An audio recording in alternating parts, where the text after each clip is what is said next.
बिस्मिल्लाहिर्रहमानिर्रहीम अस्सलाम वालेकुम। My name is Waqas Asghar. आज की वीडियो है जी लेडी कैडेट कोर्स जो कि 26 अभी अनाउंस होने वाला है। तो ये कैप्टन की पोस्ट होती है जिसमें सिर्फ़ और सिर्फ फ़ीमेल्स अप्लाई कर सकती हैं। सिर्फ वही फ़ीमेल्स जिन्होंने ग्रेजुएशन की होती है। आप कौन से डिपार्टमेंट्स वाली अप्लाई कर सकती हैं वो इस वीडियो के अंदर हम देखेंगे। और इसके अलावा अप्लाई करने से पहले कुछ चीज़ें आपको पता होना बहुत ज़रूरी हैं कि क्वालिफ़िकेशन में आपकी कितनी होनी चाहिए, एज क्या होनी चाहिए, हाइट, CGPA या एनुअल सिस्टम के अंदर परसेंटेज कितनी होनी चाहिए, डॉक्यूमेंट्स वगैरह कहाँ से वेरीफाई करवाने हैं, डिपार्टमेंट्स कौन कौन से वाले अप्लाई कर सकते हैं और ये कब अनाउंस की जाती है। तो ये सारी चीज़ें आपको पहले फुलफ़िल करनी बहुत ज़रूरी है। अदरवाइज़ आप जितनी मर्ज़ी इसकी प्रैक्टिस कर लें या प्रेपरेशन कर लें लेकिन अप्लाई करने का फ़ायदा नहीं होता, रोल नंबर स्लिप वगैरह रिजेक्ट हो जाती है। तो बस ये आपको बता दिया कि सिर्फ़ और सिर्फ फ़ीमेल अप्लाई कर सकती हैं और ये कैप्टन की पोस्ट होती है। अगर आप क्वालिफ़ाई कर जाती हैं तो आप डायरेक्टली एज अ कैप्टन जो है ना वो अपॉइंट होती हैं पाकिस्तान आर्मी के अंदर।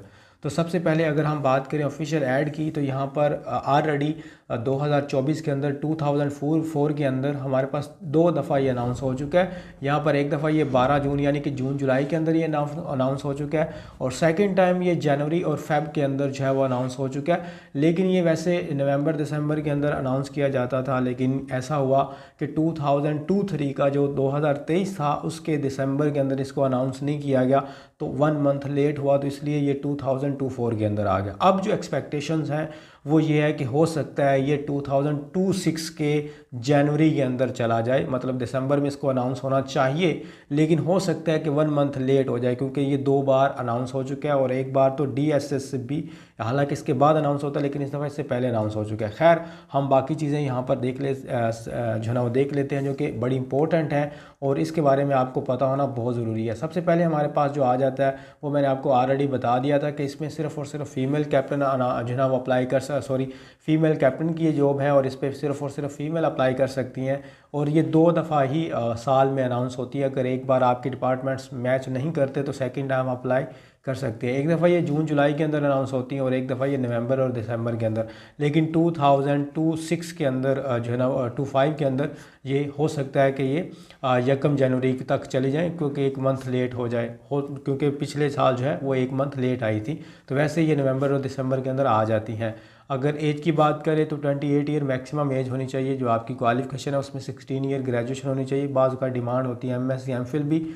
उसके अलावा 2.5 CGPA आपका होना चाहिए और इसको अगर हम परसेंटेज में करें तो 60% या आप इसको कर लें तो 60% पर भी जनाब अप्लाई हो जाता है। अब इसमें MPhil वालों को, MS वालों को और PhD वालों को प्रेफरेंस दी जाती है और साथ में ये इंपॉर्टेंट चीज़ें हैं जो अभी आपके सामने मैं बताने जा रहा हूँ, इसको आपने ध्यान से देखना है। अभी इसके अंदर ये जो लिखा हुआ है कि मिनिमम जो CGPA है वो आपका 2.5 होना चाहिए आउट ऑफ द 4 और मिनिमम जो है आपकी परसेंटेज वो 62.5% होनी चाहिए इन एनुअल सिस्टम। अगर ये सालाना अगर कोई एनुअल सिस्टम है, सेमेस्टर सिस्टम नहीं है तो उसके अंदर ये परसेंटेज है। लेकिन बाज़ डिपार्टमेंट्स ऐसे होते हैं जहाँ पर 60% आपको कहते हैं कि 60% भी है तो आप अप्लाई कर सकती हैं। बाज़ आर्ट्स के सब्जेक्ट ऐसे भी अनाउंस होते हैं जिसमें 50% और अगर CGPA की बात करें तो 2.0 वाले भी अप्लाई कर सकते होते हैं, लेकिन ये हर दफ़ा चेंज होता है। तो मैं आपको लेटेस्ट जो है वो फिगर्स बता रहा हूँ और इसके अंदर यही MPhil MS वाले को प्रेफरेंस दी जाती है। अब यहाँ पर एक इंपॉर्टेंट चीज़ आप सारों ने देखनी है क्योंकि ये प्री रिक्वेस्टीज हैं, अगर आप लोग ये फुलफ़िल नहीं करते तो अप्लाई नहीं कर सकते। अब इसके अंदर यहाँ पर ये लिखा हुआ कि no third division or the grade D। अब इसका मतलब क्या है कि आपके पूरे एकेडमिक करियर के अंदर आपकी एक भी थर्ड डिवीजन नहीं होनी चाहिए, ना मैट्रिक के अंदर, ना इंटरमीडिएट के अंदर और ना ग्रेजुएशन के अंदर। ठीक है, इसका हरगिज़ ये मतलब नहीं है कि ये सेमेस्टर की बात कर रहे हैं या किसी एक स्पेसिफिक सब्जेक्ट की बात कर रहे हैं। नहीं, सेमेस्टर के अंदर आपकी थर्ड डिवीजन है तो कोई मसला नहीं है, लेकिन ये आपकी तीनों लेटेस्ट डिग्री जो मैट्रिक है उसके अंदर अगर थर्ड डिवीजन है तो आप अप्लाई नहीं कर सकते।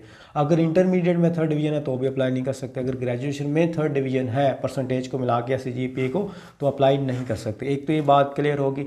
सेकंड नंबर पर एक और उन्होंने रूल लिखा हुआ है कि ओनली 1 सेकंड डिवीजन या ग्रेड C जो होता है वो सिर्फ एक्सेप्टेबल है। सिर्फ एक बार आपकी सेकंड डिवीजन आई हो, मिसाल के तौर पर आपकी मैट्रिक में सेकंड डिवीजन थी, बाकियों में फर्स्ट डिवीजन है, इंटर में भी है और ग्रेजुएशन में भी है तो आप अप्लाई कर सकते हैं। लेकिन अगर आपकी मैट्रिक में भी सेकंड डिवीजन है और इंटरमीडिएट में भी सेकंड डिवीजन आ गई है तो आप अप्लाई नहीं कर सकते। तो एक सिर्फ और सिर्फ एक सेकंड डिवीजन एक्सेप्टेबल है या ग्रेड सी हो। ग्रेड सी से मुराद ये नहीं है कि आपका एक सब्जेक्ट में ग्रेड सी है या एक सेमेस्टर में आपका सी आ गया, उसकी बात नहीं कर रहे। ओवरऑल डिग्री की जो एंड पे CGPA बनता है उसकी बात कर रहे हैं, ठीक है। Throughout the academic career, throughout से मुराद होता है जितने भी आपके एकेडमिक करियर है, मैट्रिक टू ऑनवर्ड। आगे यहाँ से ये कंडीशन दी गई, candidates only graduated from the HEC PEC recognise university, सिर्फ और सिर्फ रिकग्नाइज यूनिवर्सिटी से जो ना वो फीमेल्स अप्लाई कर सकते हैं। और यहाँ पर एक और उन्होंने acquired qualification as a private student is not eligible.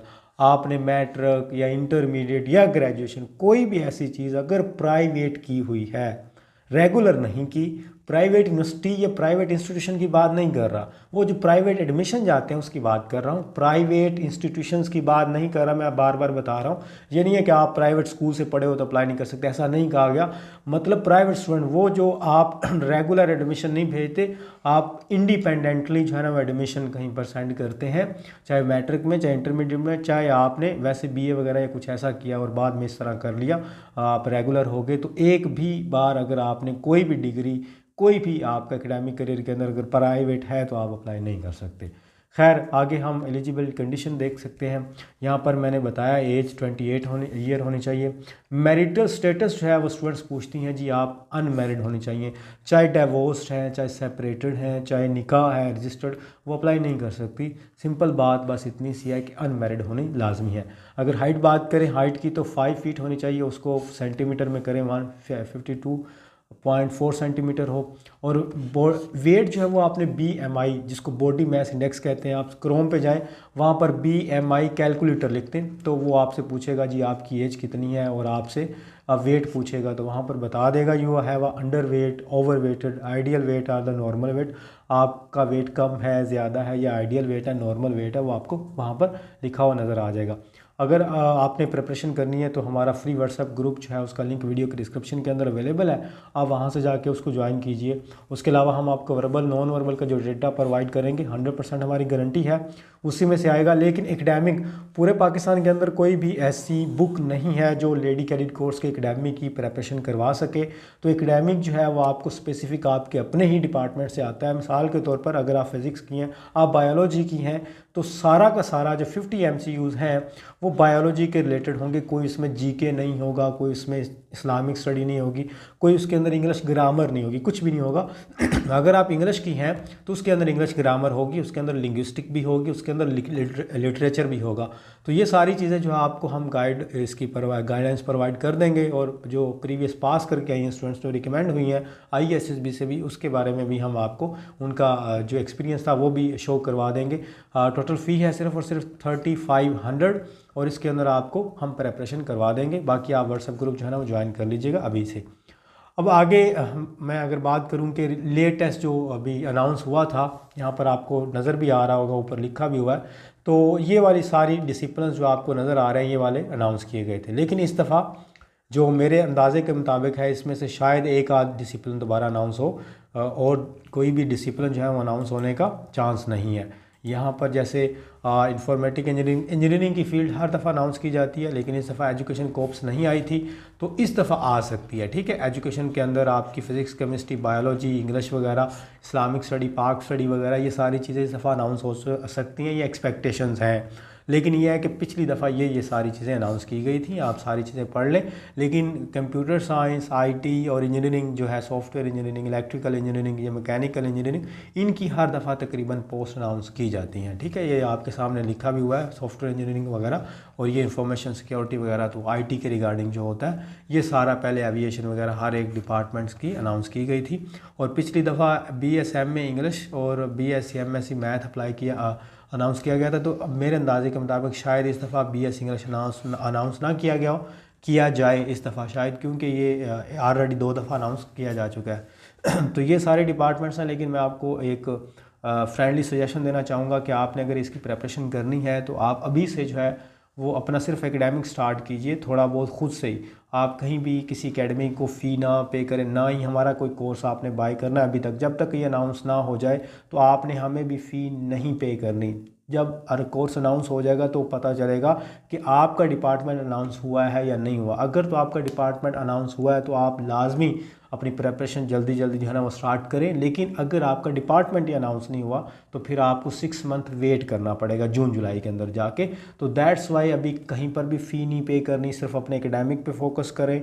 जैसे ही आपका डिपार्टमेंट अनाउंस होता है आप हमें टेक्स्ट करें और हम आपको जो भी चीज़ें प्रोवाइड करेंगे थोड़ी सी, और उसकी वीडियोस, उसकी शॉर्ट ट्रिक्स देंगे, और हम गारंटी देंगे कि वो आप इजीली पास कर जाएंगी। क्योंकि हमारे पास लेडी कैडेट कोर्स की पिछली दफ़ा भी काफ़ी कैंडिडेट स्टूडेंट थी, उनमें से तकरीबन 95+ स्टूडेंट्स रिकमेंड हुई थी। और उसके अलावा फिर ISSB की प्रिपरेशन में रिकमेंड हुई हैं, रिसेंटली उनके ज्वाइनिंग लेटर आए हैं, तो हमें इस चीज़ की भी बड़ी खुशी हुई है। तो ये हम कॉन्फिडेंस से पढ़ाते हैं और ये हमारा कॉन्फिडेंस है इस चीज़ पर कि आप 100% पास हो जाती हैं इनिशियल के अंदर। तो ये वाली हमारी जो कुछ चीज़ें थी जो आपको मैंने सजेशन दी। बाकी आप फ्री व्हाट्सएप ग्रुप जो है उसको तो कम लाजमी जो है ना वो ज्वाइन कीजिए, उसका लिंक वीडियो के डिस्क्रिप्शन के अंदर है। व्हाट्सएप चैनल है उसको आप फॉलो कीजिए, करेंगे तो वहाँ पर हम सारी डिटेल सेंड करते रहते हैं। और बाकी कोई बात पूछने वाली कमेंट बॉक्स में पूछ सकती हैं। अल्लाह आप सबको कामयाब करे। Thank you. अल्लाह हाफिज़।